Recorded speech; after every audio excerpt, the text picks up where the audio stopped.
Take a moment to arrive here, right where you are. Close your eyes and please place one or both hands on your heart. Somewhere along the way, through the roles you've taken on, the expectations you've tried to meet, the relationships that asked you to be smaller or different or more palatable, you lost track of something essential: yourself.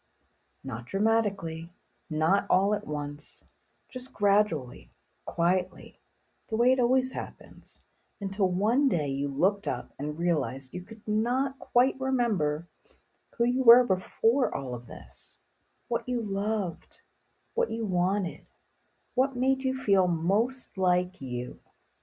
That person did not disappear. They went quiet. They were waiting. As you inhale, bring your awareness to the part of you that exists beneath every role that you play, beneath the titles and the responsibilities and the versions of yourself you perform for different people. There's something there that has never changed, something steady and true and completely and authentically yours. And as you exhale, let that part of you be felt, even if just barely, even if just for this one breath. You are still in there. You never left. Finding your way back begins exactly here. I'm sending you so much love.